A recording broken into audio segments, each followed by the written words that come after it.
Nobody made you who you are. They just built help you build your brand, and they were assigned by the universe. With or without them, you were going to be where you want to be or where you are supposed to be. So stop giving human flesh the power they don't possess.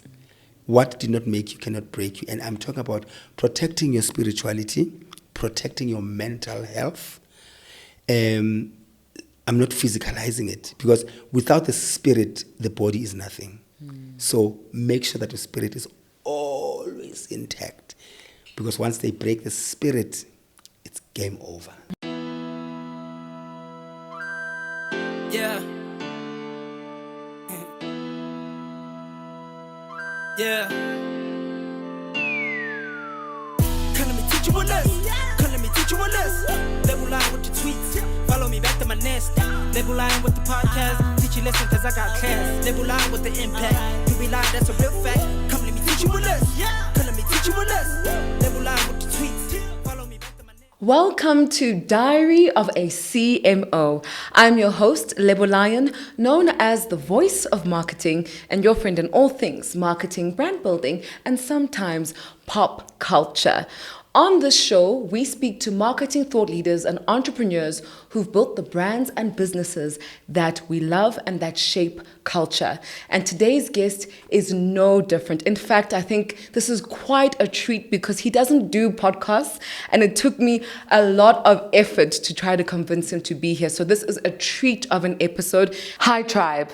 This is a kind reminder to ask you to like, share, subscribe, and do the things that you need to do to get this podcast to reach the right people. We want to grow this community and elevate it to greater heights, and we need your help to do this.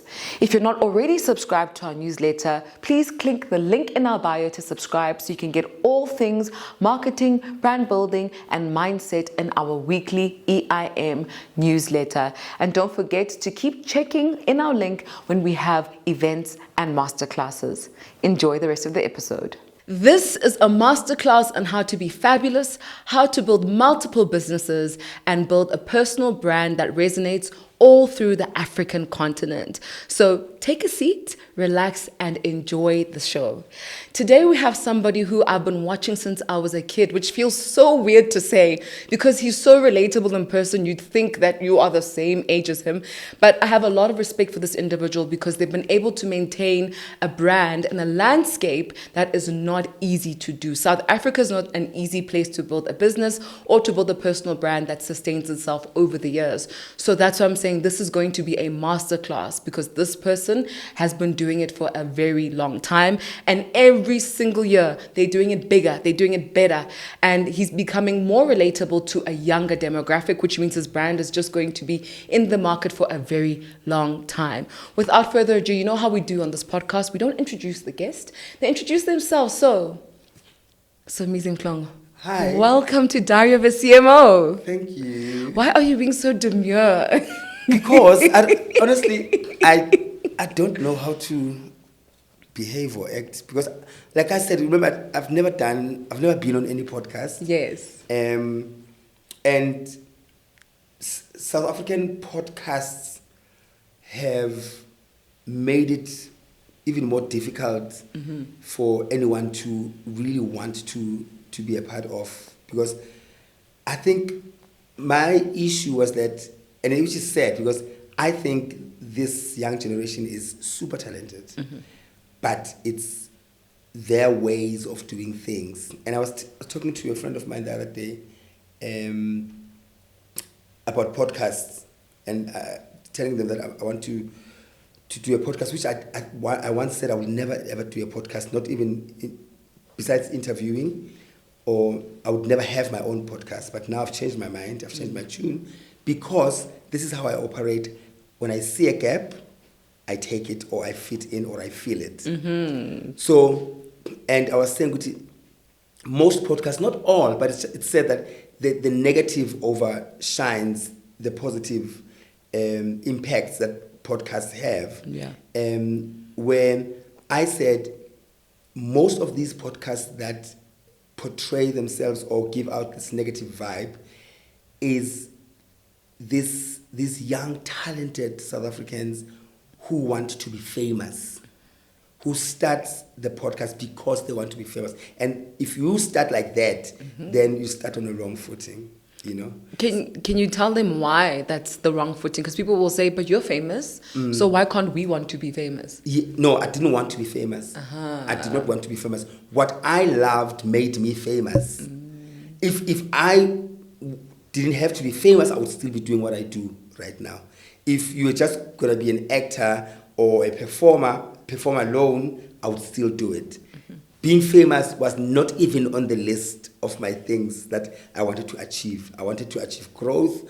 I wanted to achieve longevity. I wanted to achieve unlimited creativity. And I've achieved that. But it's just that it happens that it comes with fame.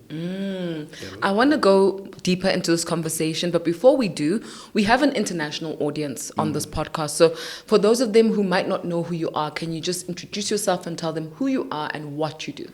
Okay, I'm Somizi Mhlongo, born on the road. My mother was pregnant and she was on tour. Like Annelem daughter calls me the Blue Ivy, the original Blue Ivy. Wow. My parents were on tour, a South African tour during a theatre piece. My mother performed up until the last day. Wow. And I was born on the road. And I guess that's why my name is Somizi. Somizi is a man with many homes. Wow. Imizi is houses and homes. So I was born on the road and I lived on the road with my parents. From age 2, I was on the road with my parents. And I guess that's where the bug caught me. And then I did my first play when I was 6. Stage play when I was 6. I did my first television show when I was 9. As an actor. So I've been in show business. I'm 52 now, turning 53 in December. So I've been in the business for 49 years. Oh my goodness. No, wait. 53 minus 6. 47. 47, yes. I've been in the business for 47 years. Yeah. Started as an actor.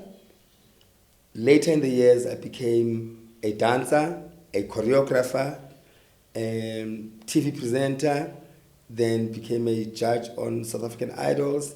Then now I'm an MC and a radio personality. I choreographed the opening and closing ceremony of FIFA 2010. I've been in movies. I love how Somizi says, I've been in movies. He's actually also speaking about one of the biggest movies in South African history, which is Sarafina. I've been in Sarafina. I've released some music. I've done it all, man. I've done it all, and I'm still going to do more. I love that you're saying that because right now, right, especially with the younger creatives, they talk about being a multi-hyphenate. So I'm a singer / dancer / speaker / and the people who say, but there's no way you can be the master of all those things. Yeah. So how does somebody navigate having so much to give and knowing when to give it? I think I was blessed with the intuition of timing. I know when to hit. I don't just hit. And I don't hit out of pressure. I don't hit out of hunger. I don't hit out of an empty stomach. I hit out of passion. If it does not make my blood run, I don't do it. If it does not make me feel alive, I don't do it. So that is why everything that I've touched, like I always hear that, and I know it. Everything that I touch turns to gold. Because one, I run my race at my own pace, in my own lane, at my own time. Like, I don't even look on the sides. Whether there's noise or there's competitors, I don't. Because the aim for me is not even to beat them, is to arrive. You know? Social media is full of cynics, right? So they're going to hear you say this invaluable information, by the way, because that's really how life works. But they're going to hear you say this and say, well, he's privileged. How So so? he would say, I don't choose things out of hunger. I don't choose things out of X, Y, Z. But is that because you have built this name and you have this money, etc.? That's why you don't do I that? wasn't born in it. Thank you. So I have been hungry, but I chose not to do things because I'm hungry, because I knew I was not going to be hungry forever. So no one can ever tell me to feel otherwise about that, because I've been hungry, I've been poor, I've been broke, I've had millions and I've lost them. So Leo, I'm not even worried about it. And I can stand proudly and boldly. You will never convince me otherwise. I mean what I say, because I've lived it. I'm not assuming. And I was born in poverty. My parents were famous, but they were poor. You know, so that for me does not bother me. Before we go into the brand stuff, so we're going to talk about the Somizi personal brand and then your other businesses and their brands. I just want to lean into this conversation about poverty right now, right? South Africa is going through a lot. And the conversations, especially on TikTok, are young people, middle-aged people saying, we can't afford to live. Like, it's really expensive. We've got this government that we don't know what to do with. There's just a lot going on, right? And then we're speaking about hunger and making decisions based on the passion and what you feel, not just hunger. Then you spoke about you grew up in poverty, you've been broke, you've lost the money. What are some of the mistakes creatives are making with their finances that could take them to the road of possibly being broke one day, even though they're making money now? To be honest, let's give credit where it's due. I think they're doing better than us. I think the young generation, when it comes to their finances, they are doing way better than us because of what they've been exposed to in terms of the tools that help them. I think anyone in this young generation who finds themselves in a situation where I was, it will be a missed opportunity and it will be on them. But most of the youth that I've met, they're very smart. And when they do it big, we are able to have young millionaires. You know, these kids, what a million was to us, to them it's a stepping stone. You know, Tina, we've arrived, you know, to them. And that's inspirational as well. They inspire us. I get so inspired when I sit with these kids. And when so I'm doing this campaign with Sweet Guluva. And we travel a lot together and we sit on the same flight, same car. He talks. And that young man, the things that he says, I'm like, oh my God, I wish I was this smart, financially smart at his age. We must have this young man. He is grounded. He is sorted up here in terms of his finances. He knows that he's not taken up by anything.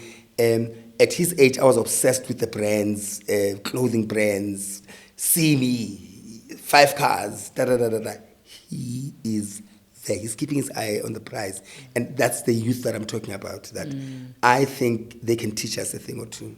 So what are some of the mistakes you made that somebody could learn from now? Things like, why would you have 3 cars living in a 1 million rent house, but you have cars that are worth 5 million? Why? Why would you have 2 million rands worth of trunks? Why would you have 10 million rands worth of luggage? Why? Now you're clearly it's looking at me and no one wants it. It looks ugly. Yeah. You know? So those are the mistakes. Yeah. Why? Why would you have parties every week? You know, why would you spend 50,000 to 200,000 rands at a club? Why? There's no need. All of those things that I'm counting are a luxurious way of oppressing a black man or a woman. Deep? Yes. Do you want to go into that? Yes. Please do. If we thought Mandela's release was the freedom, no, we were wrong. The oppressor came with another tactic to oppress them. Show them. Go to Diamond Walk right now. Who do you see in those lines? My goodness, my heart. I used to be that person. That's oppression, you know. Go to clubs. Who do you see popping? Us. And an artist, celebrities, and personalities, we don't make it easy because we are influencers. We pop champagne. So I have a habit that I did, and I'm glad that I have the opportunity. I still did it now, and I do it forever. So with me, I don't buy alcohol because you'll never find me at a place where I'm not booked, except the one in Sentin. I love it for different reasons because that's where I feel human. Nobody cares about me because no one aspires to be me. They are 10 times me. But any club where you see me, I'm booked. So I have this thing of, at the end of the night, the remaining champagne that's open, I pour it in a glass and it overflows, and then the entire champagne goes into the ice bucket. So people they caught feelings. Yeah, I'm flossing, and so that's what I do. Nobody must touch my alcohol after it's opened. I don't want issues that they got poisoned, and sometimes when I realize that it's now we have a scourge of fake alcohol. When I realize it's fake, I pour it out like that. But that also to someone might look like I aspire to be that, which is wrong. I'm not condoning it. It's wrong, but that's the oppression that I'm talking about. You know, we want to be seen to be rich and doing well, and we're doing it in the wrong way. So that is the oppression that I'm talking about. But again, for us, I would give an excuse and say, apartheid did that to us, you know. But for the young ones, there's no excuse. There's no excuse. Don't do what we did with our money. I agree with you. I think that's gems, because sometimes they can watch a podcast like this and see me speaking and think, oh, but you would probably have it together, right? And they can't relate to that. So someone like you who's been in the industry saying this matters. And I think it's really profound that you spoke about the fact that when you're drinking, you're at work, right? Somebody else is fitting the bill. It's not you. 100%. And that is the difference. Yeah, and I guess that's why they book me, maybe, you know. But I'm at work, you know, and even I monitor how I drink, what I drink, and stuff. I have to knock off at some point, and that's not the only gig that I'm doing. I could be doing 3 to 6 gigs in a day, and I have to pace myself, you know. So, yeah, it is what it is. Let's get into the branding stuff, okay? So in this podcast, what we do is we'll unpack your personal brand, then we unpack the business brands, because they're two different things. They're both commercial entities, but they exist in different ways. The first one I want to unpack is the Somizi Mhlongo personal brand. If you had to describe the brand in 3 words, what would they be? The first word that comes to mind is 100. You know, in a juice they write 100%, no preservatives. Okay. That is me. Authentic AF. Real AF. Original. Okay. I can't even describe in 3 words, but I'm authentic, I'm real, I'm original, I'm unique, and then I have my work ethic, I can say it with my chest outside, unmatched. What's the importance of having a great work ethic? Oh, it's very important. My mother is my role model when it comes to that. My mother was an amazing individual in terms of her profession. She was also unmatched. I'm never late, and like I'm never late. If I'm late, you must know there's a bomb in between me and the streets that I'm supposed to cross. Because if you say 2:30, for instance, if I arrive at 2:15, I'm late. So that's how I operate. Okay. That's number 1, tick work ethic. I'm kind, I'm nice to work with. I love making other people happy in the working environment. I am professional. I've never taken drugs, and because I know the results of that. When I'm performing on stage, I don't drink. I will drink. I'll reward myself after, you know. And that is a full package of work ethic. I deliver. I over deliver. Yeah. If you say to me, "Here's a campaign. I need you to post," for instance, like now the campaign that I'm doing with Sweet Guluva, they would say, this month post give us 2 stories and 2 or 1 main feed, right? Me, and I don't do brand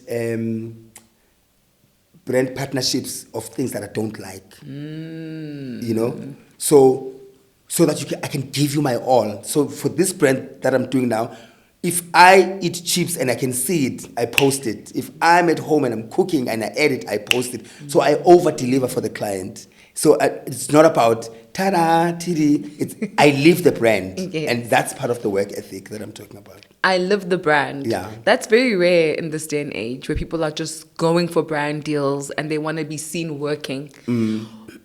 Again, what is the importance of aligning with brands that you use on a daily basis?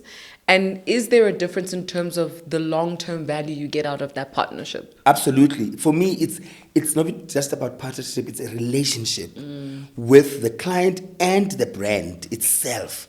Like when they call me, for instance, to say, would like you to be an ambassador of this, for instance, sometimes I look at the universe and say, it's you, because you know how I feel about this brand.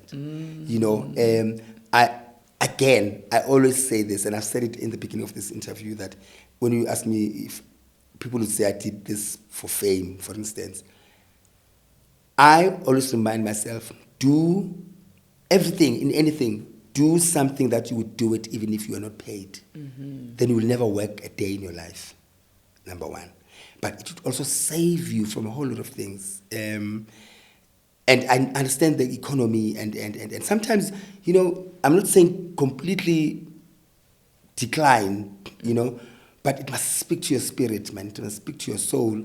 But sometimes circumstances are different, you know. You are forced to do it because you gotta eat. But let that not make you do something that's going to affect you for a very long time. And perfect example is the Russia thing. Yes. It is the Russia thing.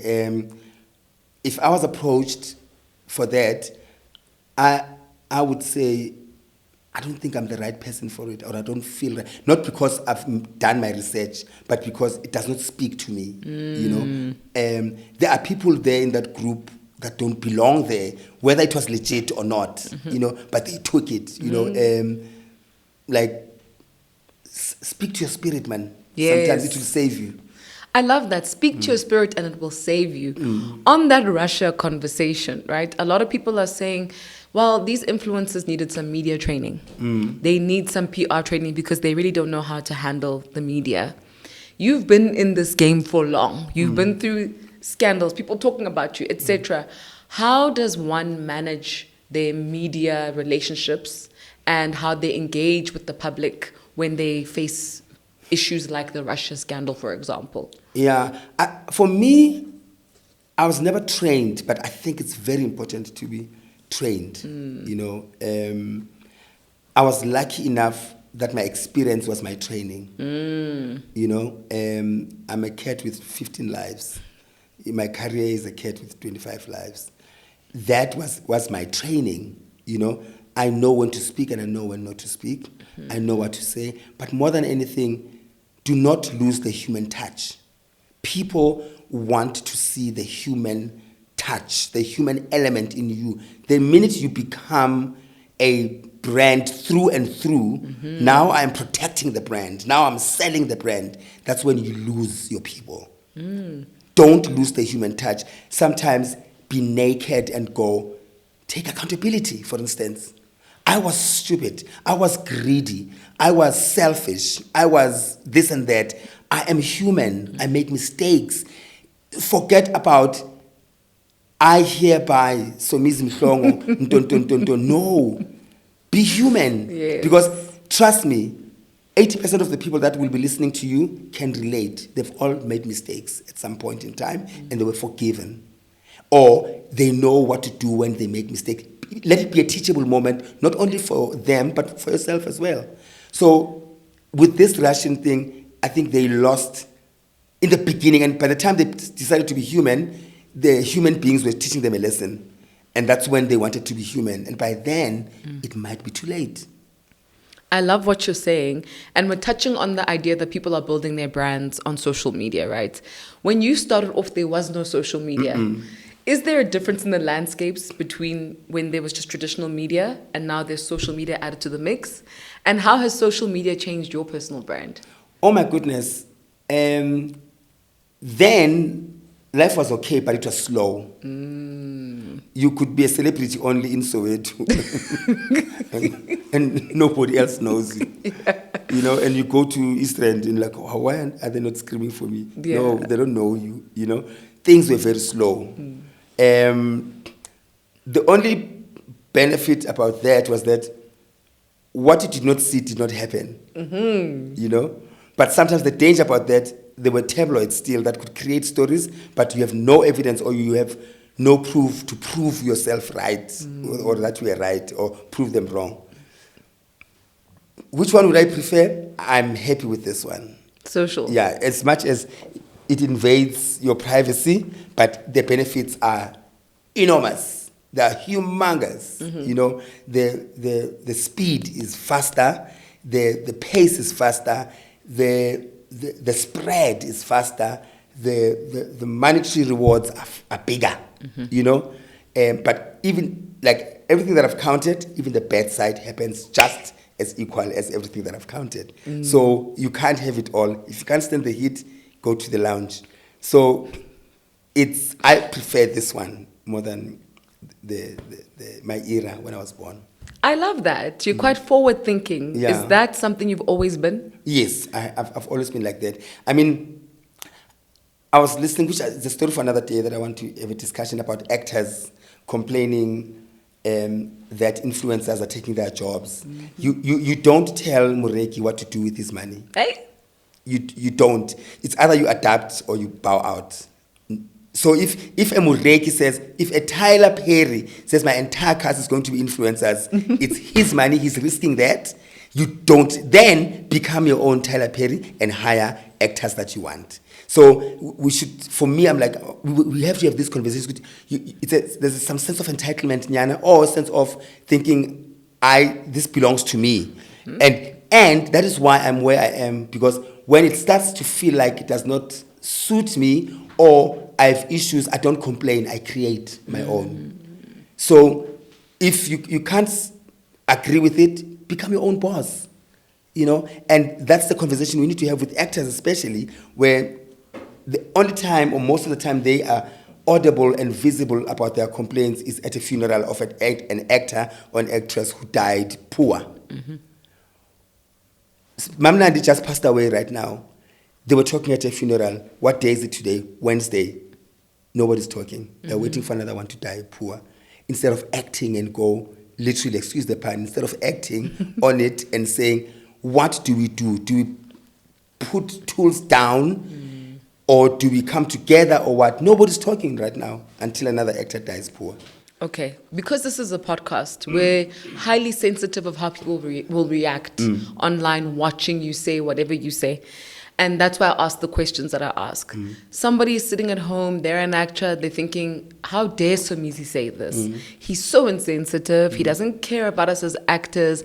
Yes, Mureki makes the decisions, but what about the craft? What would you say to them? Protect it then in a way that you create. You don't rely on somebody else to create it for you, because if you rely on somebody else, they're going to control what they do with it.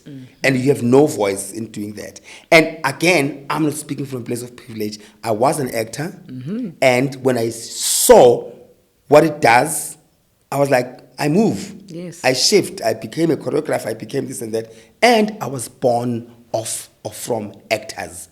My parents were famous actors, but they were broke. And I said, this cannot be me. You know, so I did something about it.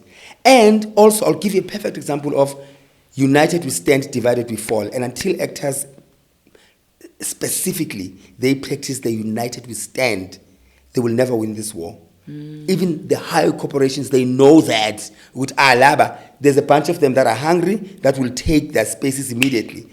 Generations, they fired 16 actors at a go. I don't know if you remember that. I remember that, yeah. Did Generation stop? No. No. There was a new cast the following day. A new cast, and they fired the leads. There was a new cast the following day. If that cast said, no, if you're going to do this to them, it means you're going to do it to us. We are not coming. Trust me. Generations was probably a month ahead of their thing. It was going to close. United, we stand. Divided, we fall. If actors can stop now and go, everything stops.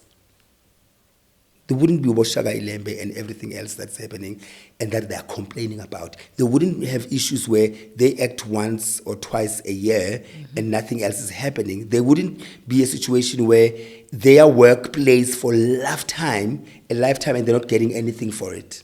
My parents' work is still showing somewhere, but they're not getting anything for it. And I can't even fight for it because their contract said you get paid cash once in a brown envelope and that's it. So they can come and say, I'm talking from a place of what? I'm talking from a place of experience. I have experienced it firsthand with myself and my parents. That's powerful. And it's a hard conversation to have because people have to take accountability and say, then it's on me.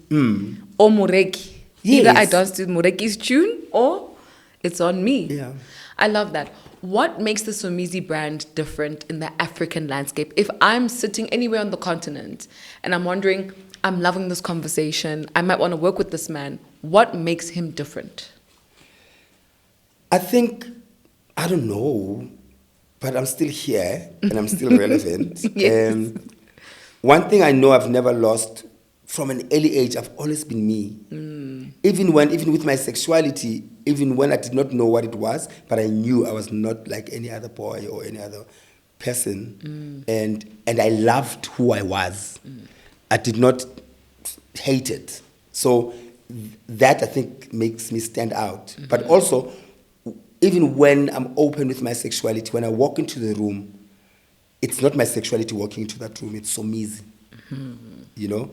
Which sometimes, again, with the gay community, that's what they do.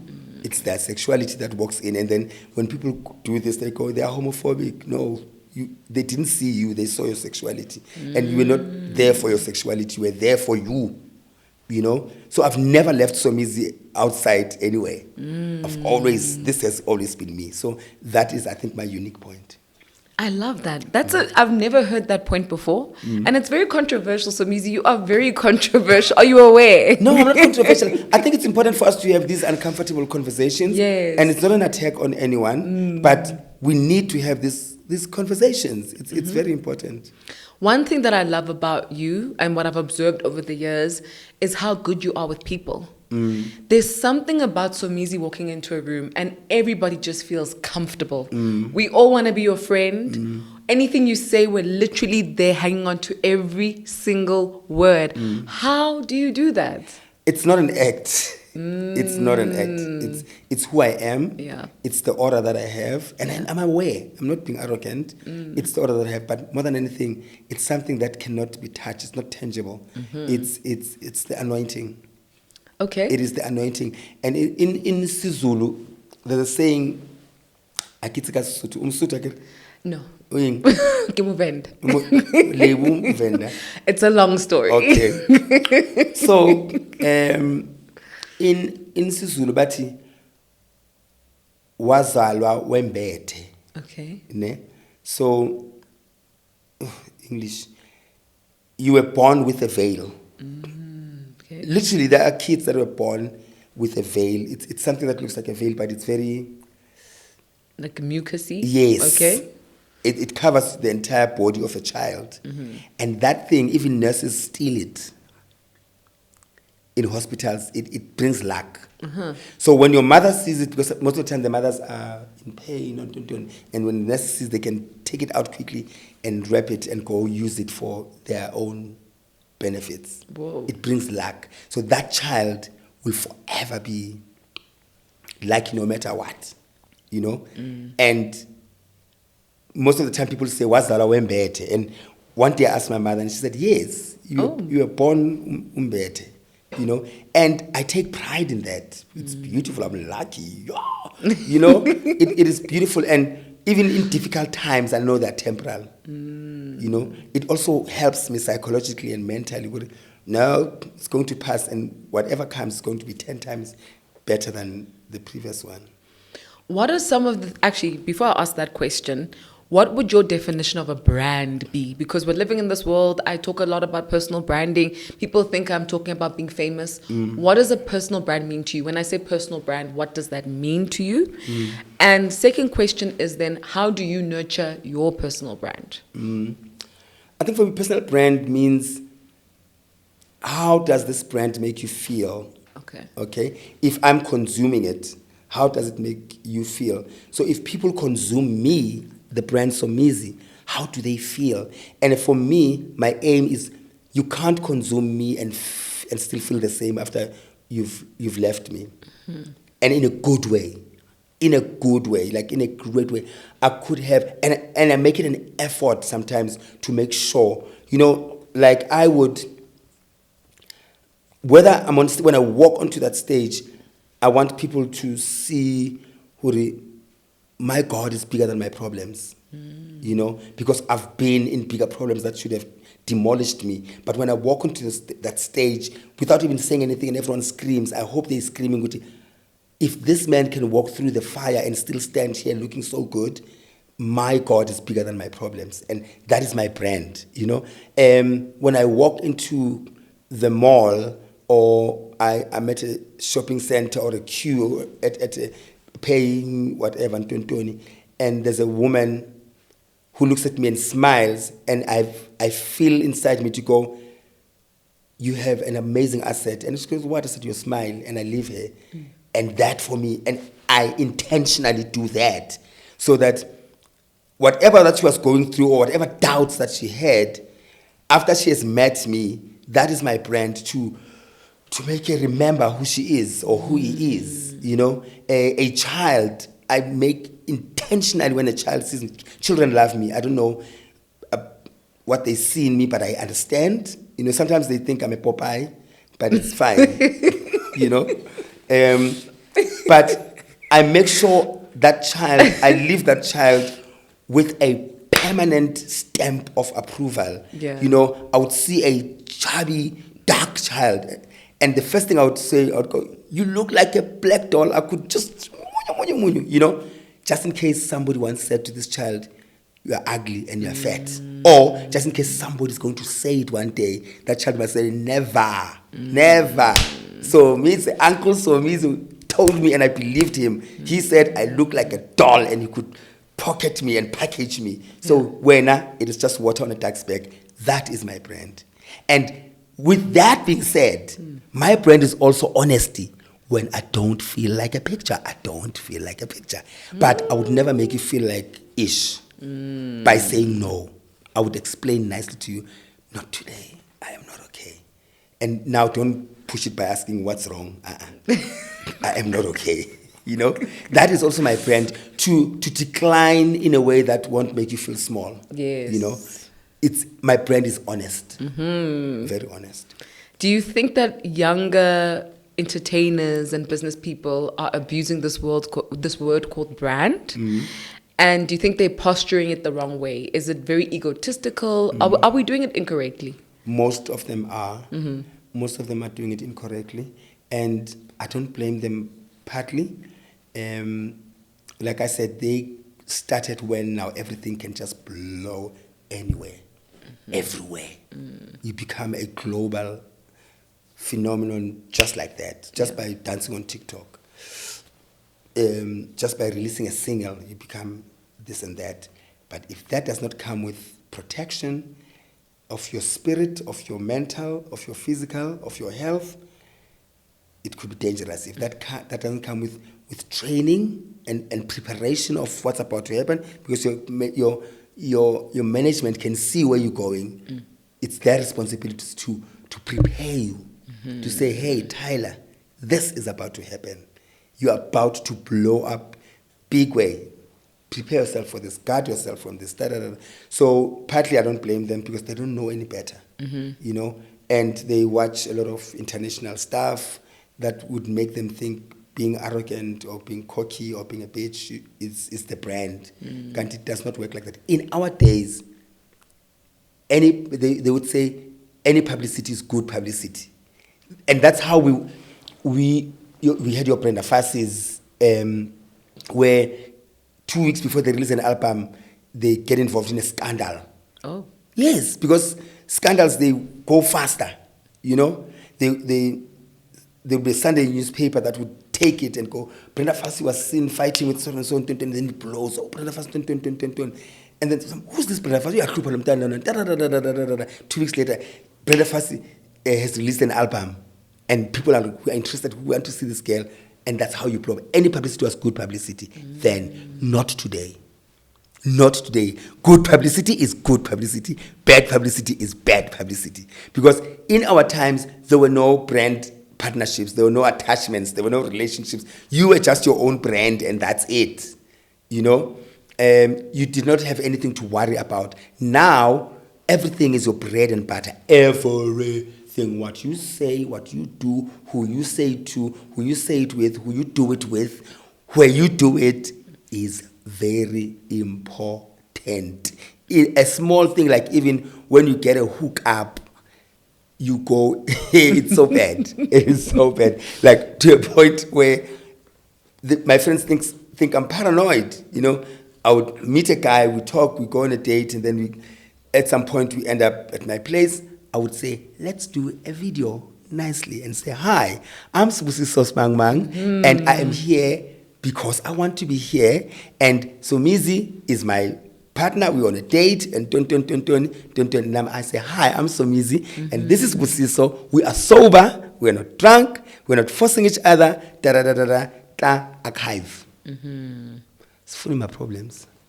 That's incredibly smart. So that is how you protect your brand. And so with the younger generations, I think they don't give themselves time, or they don't have time to slow down and go, okay, where do I want to go with this? What are the top 3 things that you've done or you can advise people watching to do if they want to nurture their brand, navigate their brand, but also set it up for long-term success? What are the 3 things they can do to make sure that happens? Don't be too excited about the money that's coming in now and thinking it's for you. Invest. And when I say invest in your brand. Get a proper management team. Pay people. If your brand is about aesthetics, have a professional hairstylist every time.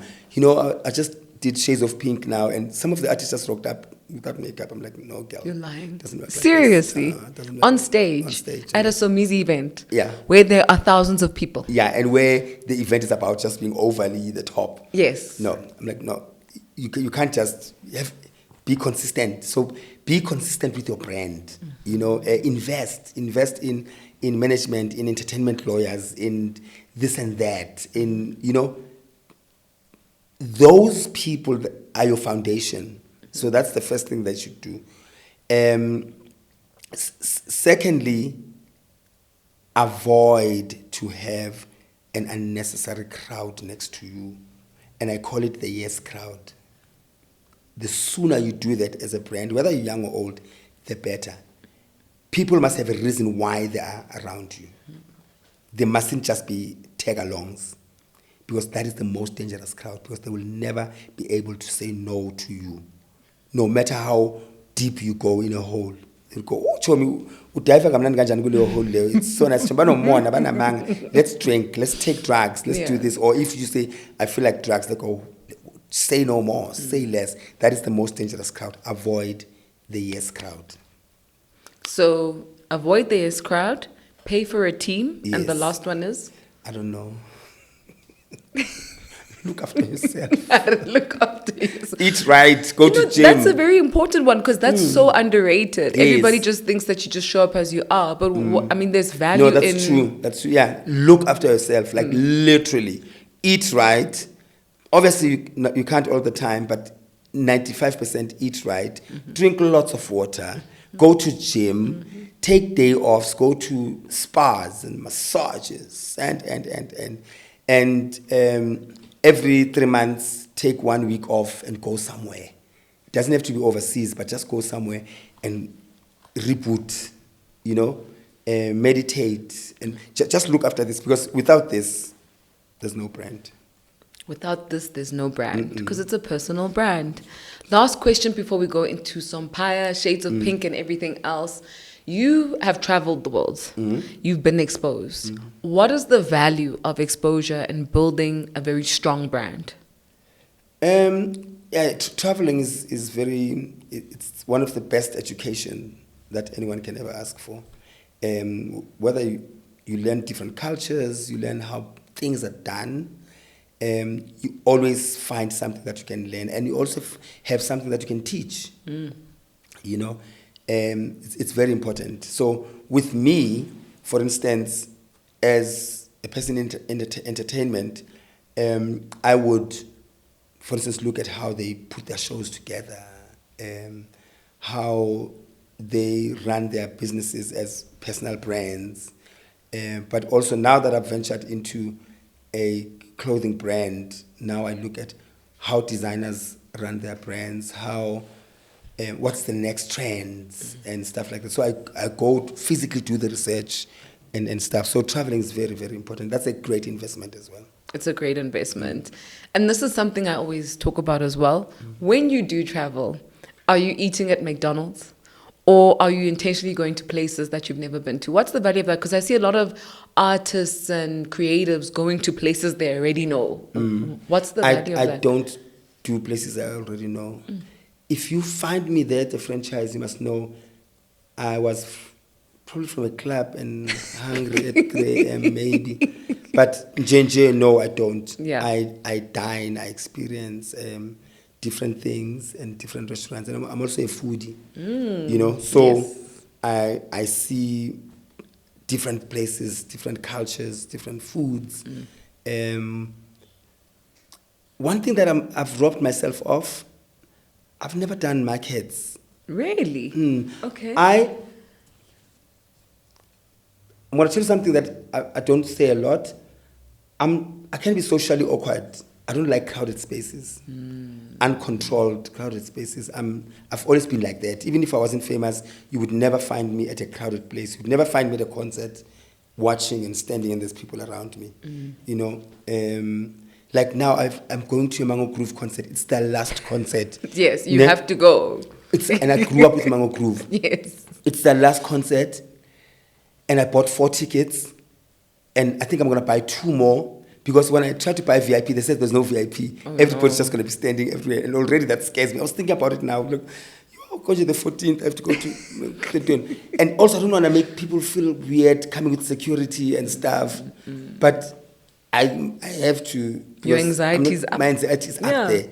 And so I can't miss Mango Groove because of that. Yeah. So the reason why I don't go to markets is because of that. And I'm a lazy walker. Like, yeah, I'm a lazy walker and a lazy shopper. Okay. So I hardly do fittings in stores. Like I just take and go. You know, I hate taking a long time. So when I travel, I hardly do markets, and I don't think I'll probably do. Maybe when I go to Asia soon, I will do it for the sake because I love Asian food. I will do it for that. But other than anywhere else, I'm fine. I just do fine dining. Now that we're talking about food, it actually reminded me of your TV show, your cooking show, and your cookbook. How's that been going, and when did you become a foodie? I've always been a foodie. My dad was a chef. My mother never cooked a day in her life. Oh, wow. My dad was the chef of the house. He was a chef, a professional chef at Blue Waters Hotel in Durban. So he cooked, and that's where my love for cooking. My father was an entertainer. When he cooked, it was a show. You know, he was a Salt Bay, literally a Salt Bay. So it was a show. Salt Bay. So that's when my love for food started, and I've always cooked from when I was 9. And then I thought, how can I make money of this? And then I started doing a TV show, and then I did a cookbook. The book was a bestseller, and the TV show had 3 seasons. And then from there I started maybe doing appearances at restaurants across the country. I still do Namanja. So my dream is to open a boutique restaurant where it opens for breakfast and it closes after lunch. Okay. You know, and then on Fridays it closes at 8, where it's just going to be from lunchtime up until 8 is cocktails. Okay. And I make the meanest cocktails, and they're going to be the most expensive cocktails. Don't come if you can't afford it. Where 2 cocktails and then nobody's allowed to drive. Yeah. You must Uber, You must take an Uber over. And then the 2 cocktails, you are knocked down. I'm going to ask you a very out of order question Yeah. because I watch your content. Your love for creme fraiche. Yes. What's going on there? Yo. I eat it with everything. You really do. Including bacon, eggs, and strawberry jam, and berries, and creme fraiche. And then I would add it in potatoes and spinach. I don't know. I think to be honest, it's one of those things where when I was poor, they were on my list of things that I would overeat. Huh. Yes. That and shawarma. Like the shawarma. pizza Yes, bread with yes. the meat inside. Yes. I used to look at it. There's a shop that they used to call me Vamis. Yes, I remember that. But then in 1994 in Hillbrow, Yeah. you just smell it, but you couldn't afford it. I said one day. Yeah. So there are things that I overeat because now I can afford them. Creme fraiche. I always used to wonder, why does he put creme fraiche on everything? Creme fraiche, coriander, and shawarma. Love that. Yes. And they all go together, by the way. Yes, Like, exactly. it makes a meal. Yeah, well. Okay, so people know you as a radio host, an entertainer, reality TV show host, a choreographer, but they don't actually know that there's a very heavy business side to you. And I think you've let it really flourish in the past couple of years. And I want to talk about that so they can understand how dynamic your brand is, but just also what it looks like to evolve. Okay. Right? Because you don't stay the same as a Yeah. human being. Let's talk about the first baby, Somphire. Somphire. Somphire, Batu. That was shocking to me. I didn't expect you to do it. Yes. Because I know you came from a shoe collaboration with a certain brand, Yeah. and then all of a sudden, boom, Somphire. Tell us that story. Again, I saw a gap. We don't have enough, if at all, enough kiddies brands in South Africa, local. So I was like, should I start with adults? No, let me start with kids, because kids love me and I love them, and they're going to force their parents to buy. And that's how Somphire Kids was born. And then immediately, mothers started complaining, you want to match with our kids and stuff. I'm like, here's another gap. Matchy, and that's how it happened. And then 2 years later, I saw an opportunity to add sneakers, and then I did sneakers in April this year, and now it's growing to be like little departments, Nyana.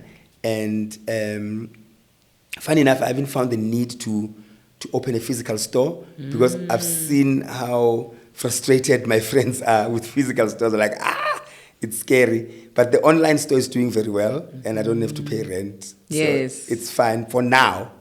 When the time is right, I'll open a physical store. Then as I was enjoying the little success of Somphire and Somphire Kids, I was driving along Jansmas Avenue, and I saw a sign that says, come here. Come. I was like, me? I said, yes, you come. It was Vilioti Fashion Institute. And then I drove in, and I said, hi, how do you study fashion? And then they went, ta-da-da-ta-da-ta, and they got, do you have matric? And I said, no, I don't. And I said, Somizi, how do we juggle this? How do you navigate around this? But anyway, your experience about fashion and everything speaks for itself. So you would be great here. And they were right. Yeah. They were correct. So I enrolled at Vilioti and studied fashion designing. I studied fashion designing, garment construction, pattern making, business of fashion. And yeah, last week was my last day at school. And then I'm going to find myself graduating in October. Right. Congratulations. Thank you. So that, it started growing. And then out of the fashion school, I'm launching a new brand called Somphire Femme for elegant ladies like yourself. I see. Successful, powerful women. Yes. And I have my first fashion show on the 19th of September. Are we getting an invite? No. Oh my God! Live on camera. Guys, one thing about Somizi, like he said, he doesn't lie. He doesn't pretend, he's honest. You're at my age, you can't lie. So it's on the 19th of September in Durban. Okay. Yeah, at the Durban Fashion Fair. And that is my I'm pregnant with a child. I'm excited. Now, I know I'm just digressing, but it's fine. That's me. I've got a short concentration span.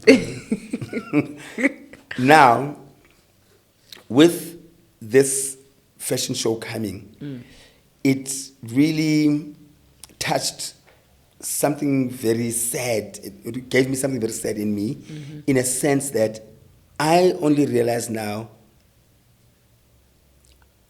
how lack of finances can stand between you and your dreams.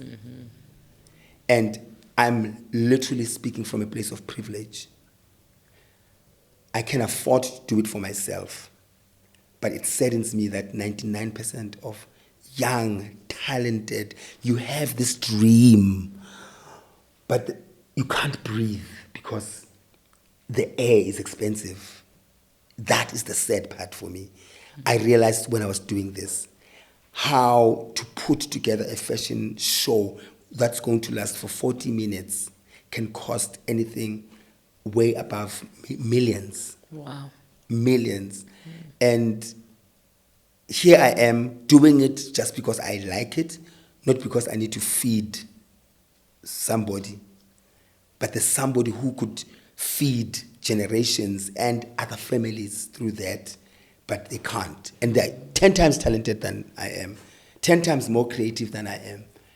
And I think I'm going to do something about it, speak about it, let the government do something about it, because it does not make sense. And it does not only speak to fashion, it speaks to anything that is youth-related. Yeah.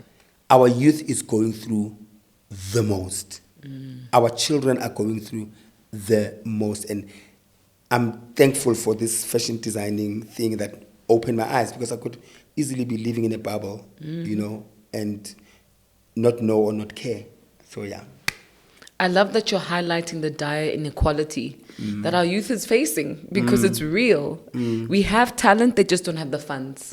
It reminds me of, I think it was Skinny Smooth when he said, we don't need mentorship, we need money. It's true. Yes. It's true. 100%. Yeah. 100%. Literally. If you've got the talent, you don't need the mentorship, you just need the money to showcase your work. Exactly. It's like telling somebody who's physically hungry and trying to motivate them, which is, you know, perseverance is the mother of success. No, bread and butter is the mother of me walking to that success. Exactly. You know?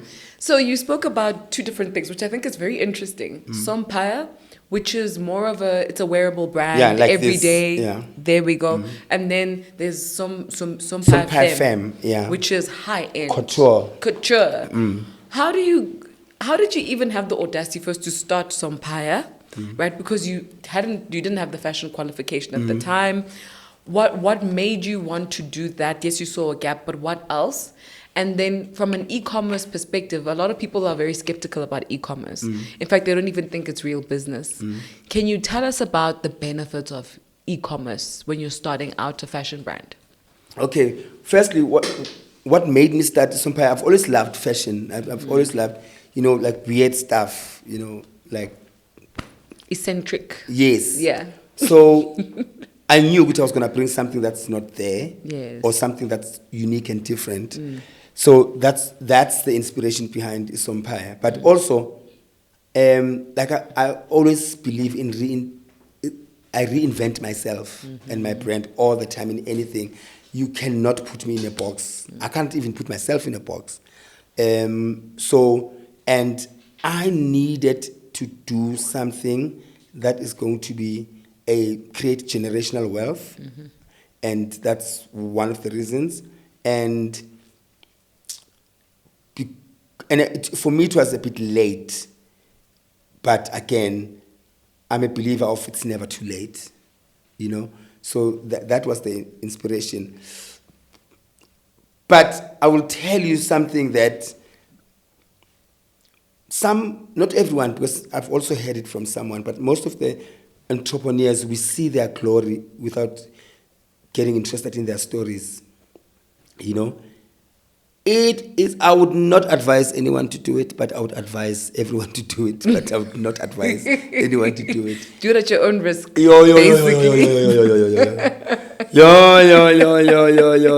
Listen, you will chow from your savings, it will chow you from your salary, if I did not have Metro FM and these gigs, it would have been closed. I can tell you, it would have been closed a long time ago. But does it look like it's going to, one day I'm going to tell a story? 100%. 100%. And I don't take even that one sale per day for granted. I get as excited as I see 1,000 sales somewhere around the 15th or the 21st or the 25th.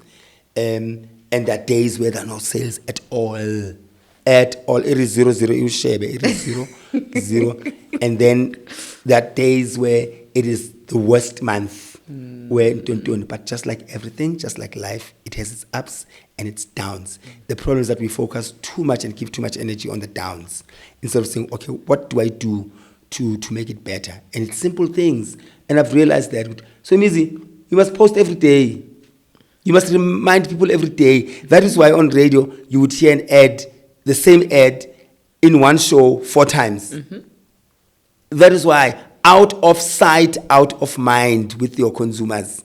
And I mean, I sometimes get comfortable with, let me see if I don't post, this is going to buy. My brand is bigger than that. And they will show you, people will show you. They won't buy. People will show you. You know? So I'm learning as I go.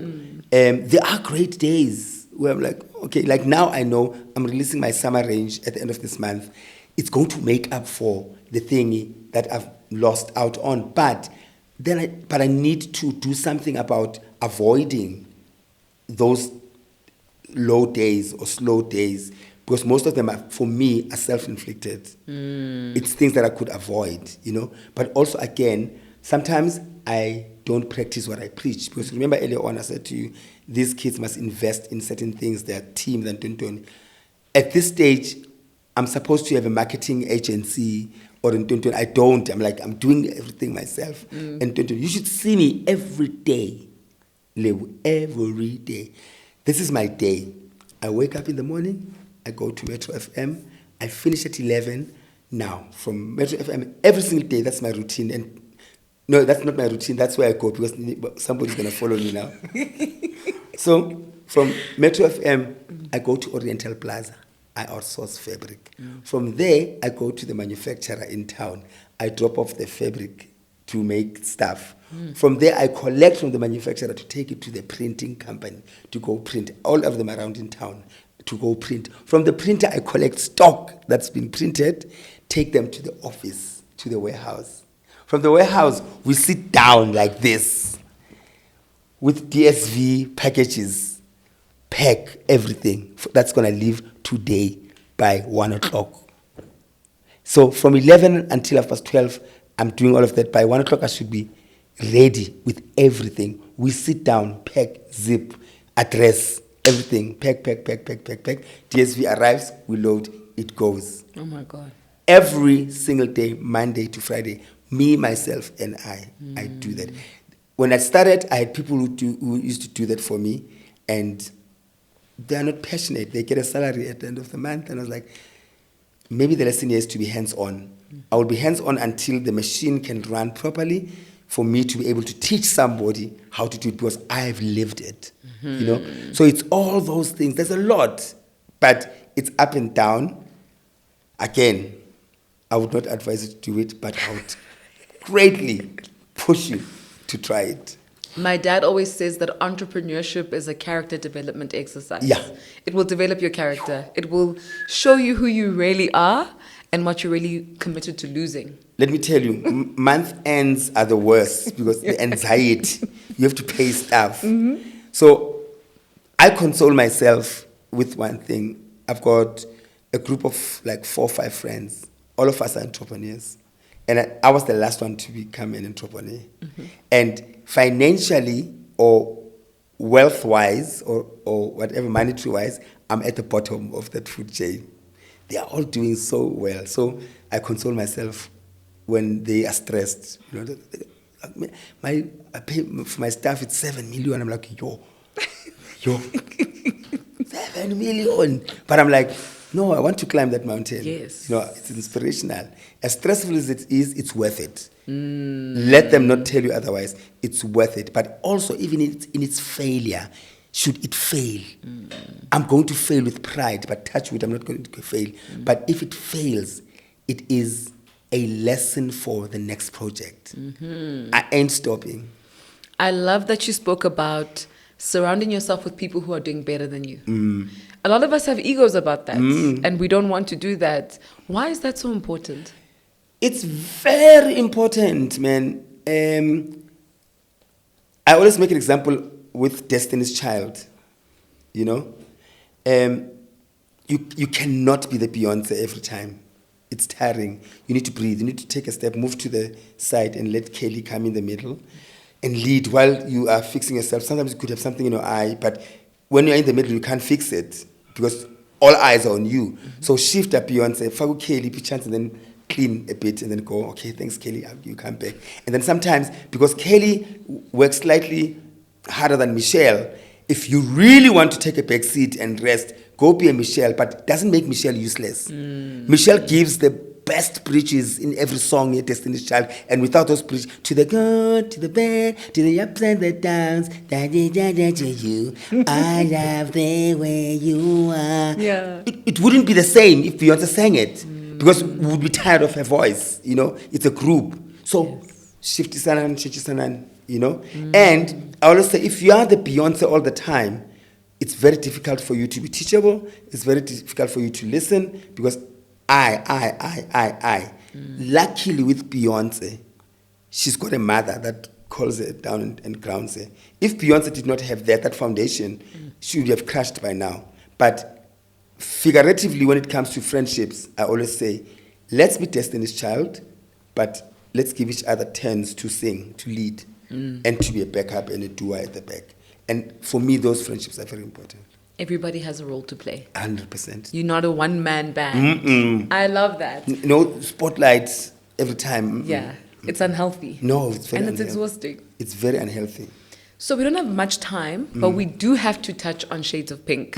That was fantastic. Thank you, and I see you late. Listen, I'm late. This is to honor Somizi Shades of Pink. Thank That's why I'm you. dressed like this. You guys know I wear black. I'm a black person, but I had to do Shades of Pink. Thank you. Mainly also because what I saw online cannot be undone.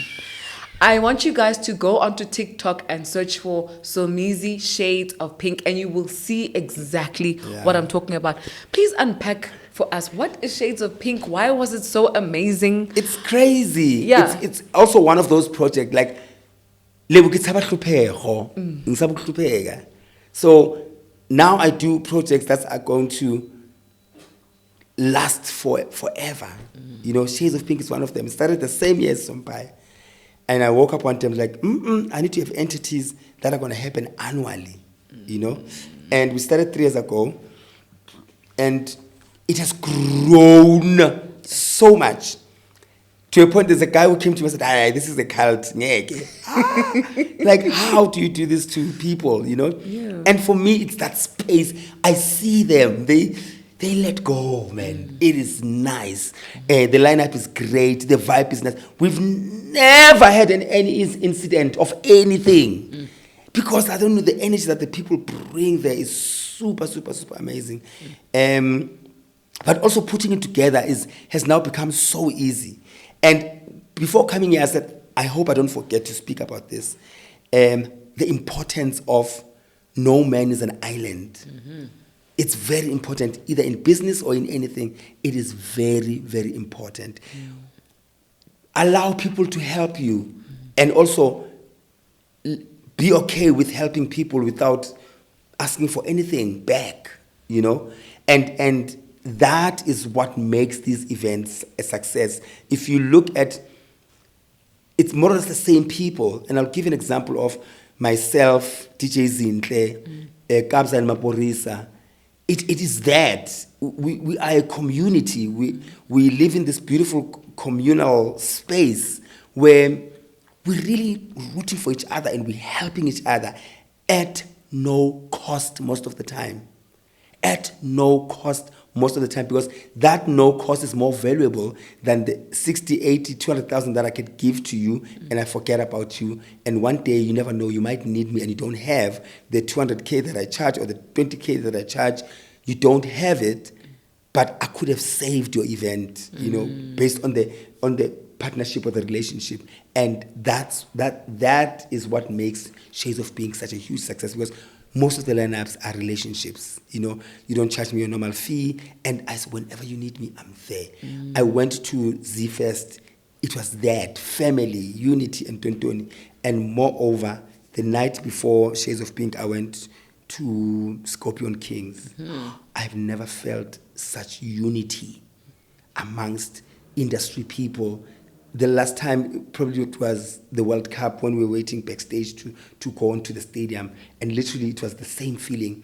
And that for me reminds me every time, no man is an island. And that is what makes Shades of Pink a success. Everybody, I work, before your talent, can I have your heart? If that's not the case, thank you very much, because I can get any talent anyway. Wow. But a heart is very rare. So before you bring your talent to Shades of Pink, may I please have your heart? I've got 2 questions for Yes. you. Actually, I've got 1 million, but we can only do 2. The first one is, and Zintle also touched on this about networks and having the right people around you, and she mentioned you specifically. How have you guys gotten it right? Because it's not easy. It's not like everybody in your industry is rooting for you. It's not like everybody who's around you wants you to win. How do you safely identify, this is my person and this is not my person? You feel it, man. Be in tune with your energy detector. Be in tune with your spirituality. You feel it, man. And it's also an investment. It's not an overnight thing. The thing is, there's a lot of relationships people don't know about or don't see, like, for instance, Zintle can call me and say, oh, friend, only you can understand this. And we play different roles in each other's lives. So she doesn't call me for anything or everything, actually. She calls me for something that she knows she's going to get an answer for, She's stressed and same thing. I'm stressed and sharp. The conversations I would have with my police are different from the conversations I would have with Zintle. With Casper, it's different, So that is important, but it did not happen overnight. We have moments where we visit each other and we're just chilling, and we get to take the guard off, and here I can take my guard off and it's okay.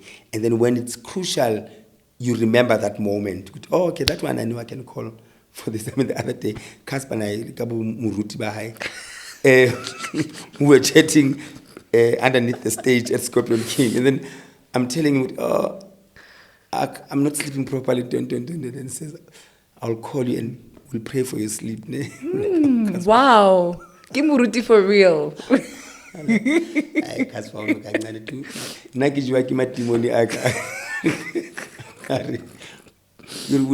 So what do I do? So I close my eyes and sleep, and you'll finish on the phone, or do I say amen and then close my eyes? Says, don't worry, we'll pray for sleep. So you see, I allow him to play that role in my life. So if I know my spirit is not feeling okay, I know who to call. If I know my finances are not doing okay, I know who to call. So those relationships are important, but you would know who's in your corner. Okay. And for anyone who's watching and they don't know what Shades of Pink is, can you describe it for them so they understand exactly what kind of event it is? Okay, Shades of Pink, it's a celebration of anything and everything woman, powerful women, sensitive women, fragile women, thick, tall, slender, black, white, Indian, colored, and men can come with your wives, with your daughters, with your girlfriends. It's a family thing, but no under 18. And it has grown so much that next day we announced the date. It is so shocking. We announced the date on the day. Oh, wow. In an hour, 3,000 tickets were sold. What? For 29th August 2026. Oh my goodness. Thank you very much. Congrats. That's on brand. Clock it. That's without on brand. releasing the lineup. Exactly. Without the brand on its own says, I want to come here. And people, you ask anyone, they will tell you, man, it's beautiful. It's a spiritual thing as well. It's so nice. So it's that. And next year we're taking it to 5 cities. Whoa. Yeah, so the entire month of August, so the weekends are August. So we're going to do Durban, Eastern Cape, Limpopo, Mpumalanga, and Swaziland. Why did you choose women as your target audience for this? Brand positioning, Thandwa. I know my demographics and my graphics and my fixes.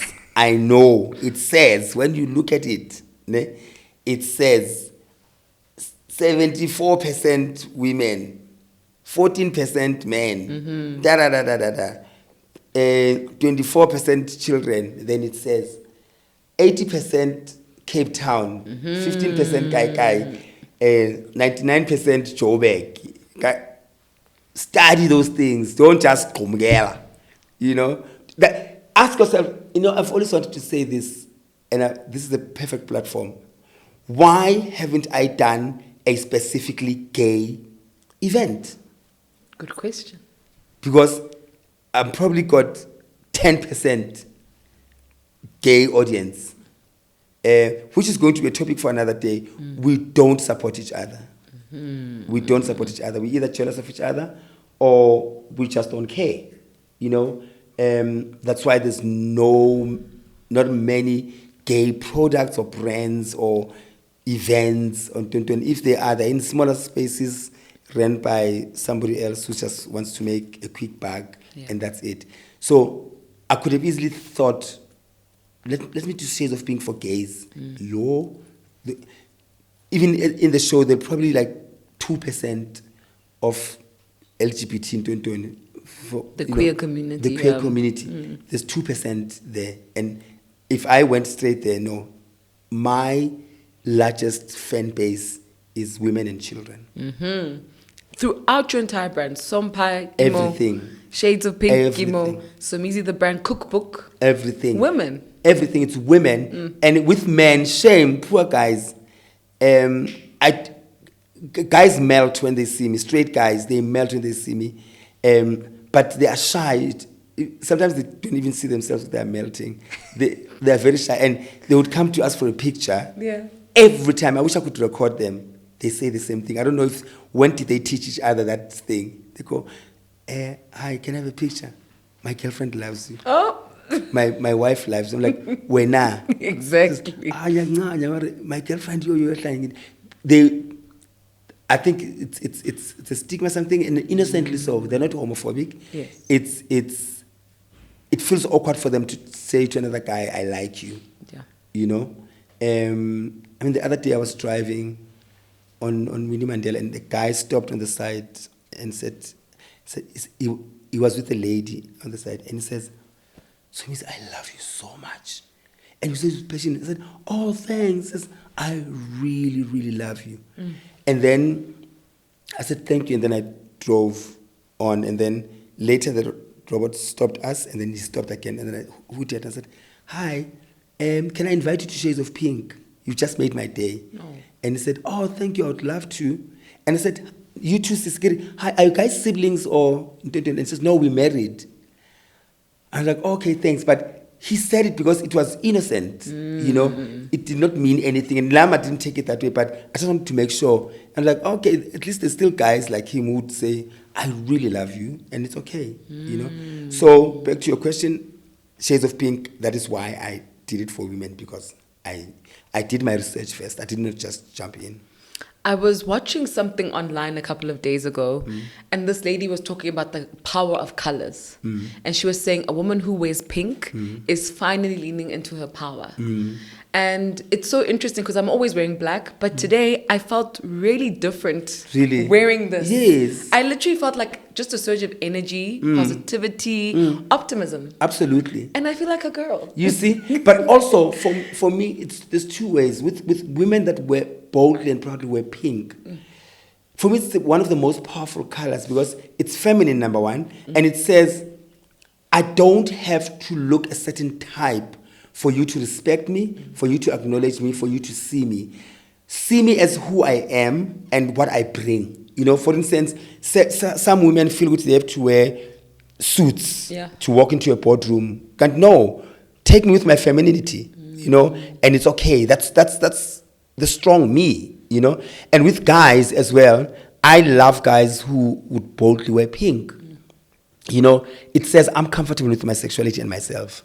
You know, pink does not mean I'm gay. You know, I could wear black and be as gay as everything. Look at me now wearing true. black. Exactly. You know, so pink is a powerful color. It really is. I was just thinking about that. I'm thinking shades of pink, and today I'm wearing this and I'm feeling it. I can imagine this in a room with thousands of people. Did you see? What the energy? Because I just saw pink. It was a sea of pink. Pink, pink, pink, pink, pink. Then you came in with your outfits. Yeah. Did you design your outfits? Yes, I do. All of them? Yes, now I do. There was one where there were two people holding the Yes, bag. so I collaborated with them. They called House of Cairo. So I sketched the outfit and then we collaborated. Oh my goodness. Yeah. With still packing some power orders. Yes. With still going to Metro FM. Yes. With still doing everything else that you do. Yes, I work 7 days a week. And I do corporate events, MC. My TV, weekends. you do everything. In? You do TV. Yes. You do everything. My weekends are done until the 28th of December. And they've been like that. So, and then I go on holiday. I come back on the 20th of Jan. And my first gig is on the 21st of Jan. One thing I'm taking away from our conversation, I mean, there are many things, but one very important thing I'm taking away is the power of working hard. People can look at you and think, he always looks like he's having fun, so he's not working. No. But you're working literally, like you said, 24/7. You even know when your holiday is going to be. 28th of December. It's September It's now. the last show, yeah. The last show. Yeah. There's a really big misconception online, especially, that people who are at your level are coasting. Things are easy for them right now. okay. They're chilling. You know, you probably got somebody doing this for you, somebody doing that for you. Do you have to work hard till the end? The minute I stop enjoying it, I'll stop. Trust me, I'm enjoying everything. I love flying. Yo, get out the aeroplane. Yo, I get excited. That's why I've never missed a flight.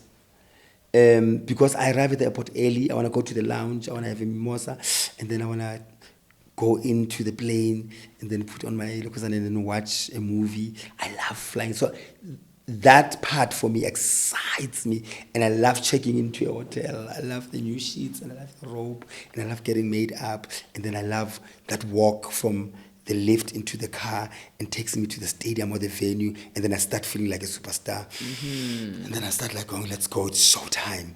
And then I get out of the car into the tunnel or up the stairs, give me the mic, and then I do it. And then I get out and go, where's next? Next venue is in 3 hours' time. The flight, into the car, airport, plane, car, land, second venue, coming back, tired, sleeping, wake up, that show, finish, come back home. And then I go, what a beautiful day. Taking off my makeup. And I go, am I off tomorrow? Is it a Sunday? Damn, I've got a gig in the evening, but I'm excited that I'm going to sleep until 1 o'clock and enjoy the bed and TV. It's just beautiful. It does get frustrating. It does get tiring, but I love it. I enjoy it. And also, let me remind you of something that people might not be aware of. There's a saying again in Zulu, ingane engakhali ifela embelekweni. They say a child that doesn't cry dies on the mother's back. So when your mother is pepping you, she might think you are quiet and you're okay until you are dead. So if something is wrong, you cry. Or if something is uncomfortable, you cry. So me, I'm able to pick up that phone. If I see a poster and someone that I know and I'm not on that poster, I don't have pride in that regard. I pick up the phone and go, hey, I'm here, just in case you want an MC. And he goes, oh, Somizi. Oh my God, how can I forget you? Don't worry, I'll add you. Don't kill me. Ne? How much? Da, sharp. Some of the gigs, they don't just come to me. I go to them. I ask for them. I ask for the space. I ask to be included, you know. Or if I'm not included at that time, I ask them to please remember me next time. And with that, you are creating longevity. You are creating relevancy. You are creating bookings, backing up, back to back. Papa, your entire year, up until next year, it's done. You know, as we speak, my last gig that is official is on the 9th of March. Do you understand? So it's a mixture of everything. I don't just sit and go, I'm Somizi. They will call me. They will find me. Yo, utalapa. And it takes nothing away from me by picking up that call and asking or telling my management to call these people. It takes nothing away. Somizi, thank you for coming on to Diary of a CMO. We really appreciate you. I know you don't do podcasts, but you came. Guys, I was literally so nervous. I was like, I would pray every day that you would just say yes. Prayers. Yeah. Because I called you and I was like, I'm ready. It came out of the blue. Zinhle said, just keep praying. I was like, I will. And I was there praying. And they want to kill me. Abo LT do. Abo Meji. Oh, Kosiami. Yeah. They're going to kill me, but it's fine. Look, here on this podcast, we're profiling you differently. Yeah. Right? And that's the whole point of it. I don't think people respect the entertainment industry enough or the people who build South African brands. They make it seem like it's such a small thing when it's a huge deal and the story is so big and the people behind it are really important. And that's what we're doing here. So, they can wait. They can wait. They're going to wait. They're going to wait, and it's okay. Thank you so much for being on the platform. I hope we can have you again after your first showcase. Yes. At the Durban Art Fair. Durban Fashion Fair. The Durban Fashion Fair. Can't wait for that. Thank you for coming, and I can't wait to share your story with the world. Me too. I can't wait to see it. Do you have any last gems for anybody watching? Words of motivation. I'm a bucket full of words of motivation, but let me try and think. Okay, I'll give two. My favorite one is, I always say, what did not make you cannot break you. And that is very important. And I'm not talking about people, they physicalize it, and they take it. No, somebody who made you who you are, and nobody made you who you are. They just help you build your brand, and they were assigned by the universe. With or without them, you were going to be where you want to be or where you are supposed to be. So stop giving human flesh the power they don't possess. What did not make you cannot break you. And I'm talking about protecting your spirituality, protecting your mental health. I'm not physicalizing it, because without the spirit, the body is nothing. So make sure that your spirit is always intact, because once they break the spirit, it's game over. So do not allow that. And then second one, I am proof it is never too late. Too late. It's never. I don't care. Name one thing that you think it's too late to do. I will tell you no. I don't care. Even if you say to me, it's too late to do ballet, says who? Don't you have toes? Says who? Yeah. Don't you have muscles? Says who? If it says it's too late to be a pilot, says who? I did not say I want to be a pilot for a commercial airline. I said I wanted to be a pilot. I want to fly a plane. Anyone that can qualify to see and to control can fly. It is never too late to achieve anything. Please, ngiyacela. The only time they say it's too late is when you can't respond. When that coffin goes down. That is too late. But for as long, from the biggest, most famous poet, Kabelo Mabalane, what for as long as usaphefumula, hlale ukudla. Amen. Esakho lesikhundla. Aye. Danko. Thank you. Danko means thank you. Okay? We don't usually say that on this podcast, but it might be a nice closing line, actually. Yes. Danko means thank you. Yes. Danko.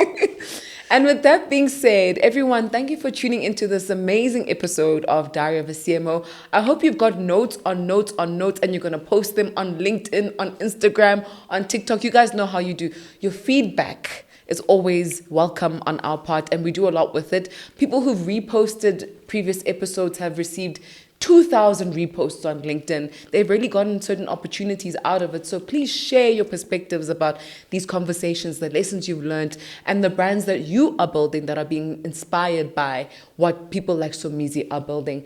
Thank you for tuning in, and we'll see you on another episode of Diary of a CMO. Hi, Tribe. This is a kind reminder to ask you to like, share, subscribe, and do the things that you need to do to get this podcast to reach the right people. We want to grow this community and elevate it to greater heights, and we need your help to do this. If you're not already subscribed to our newsletter, please click the link in our bio to subscribe so you can get all things marketing, brand building, and mindset in our weekly EIM newsletter. And don't forget to keep checking in our link when we have events and masterclasses. Enjoy the rest of the episode. Label line with the tweets, follow me back to my nest. Label line with the podcast, teach you lesson cause I got class. Label line with the impact, you be lying, that's a real fact. Come let me teach you a lesson.